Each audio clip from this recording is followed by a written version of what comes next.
Okay, I just want to take a moment as soon as my program loads up here to just review the concept of finding increments on graduated cylinders. I know it was some of a struggle, so I just kind of put the step-by-step guide together to kind of help you along the way. So, whatever graduated cylinder we get, we want to find. I will move myself down here in this corner, so now that's pretty safe. Sorry about that. Ooh, I'm dizzy. All right. First thing we do, if we want to find this measurement, I want to find out what values is it between. So in here, it's between the 50 milliliters and the 40 milliliter mark. Okay, so I'm going to make a reference head. So 50 and 40. Now, I find the difference of those marks by subtracting the lower mark from the higher mark. That should be higher, I apologize. So 50 minus 40 ends up being 10 milliliters. So there's now I count and I see how many spaces.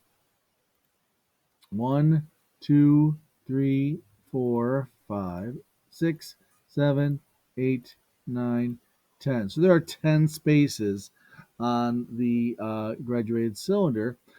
So my next step is I'm going to take the difference in measurements and divide it by the number of spaces. So if the difference was 10 milliliters and there were 10 spaces, I divide that number of spaces between by the difference in measurement, and I end up with 1. 10 divided by 10 is 1.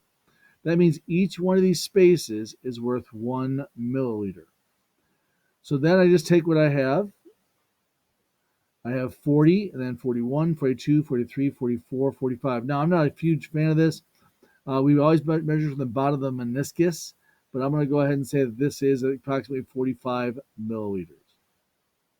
Okay? So we're going to try one more. This is a different scale to it. So again, the first thing we do, oh no, I'm in the wrong side again, sorry, is we're going to find the measurement. Well, you're going to find, here's our measurement. It's right here. What are the two measurements that it's between? Well, they're between the 7 milliliter and the 6 milliliter. Then we find the difference. Well, 7 minus 6 is 1. Then I'm going to count the number of spaces. And there's 1, 2, 3, 4, 5, 6, 7, 8, 9, 10 spaces. So I'm going to divide the difference in measurements by the number of spaces. Well, the difference in measurements was 1 milliliter. The number of spaces was 10. So if I divide 1 by 10, I actually get 1 over 10, which is a fraction, but I want a decimal, so it's 1/10. So each one of these lines is 1/10 of a milliliter. So I use what I have. I have 6, and then 1, 2, 3, 4, 5, 6. The meniscus is at the 6th mark. Each line is 0.1 millimeter. So a milliliter. So this measurement is 6.6 milliliters. I hope this helps a little bit.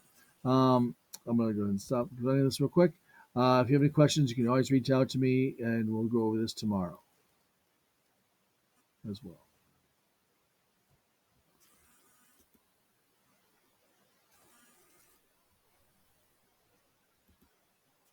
Okay.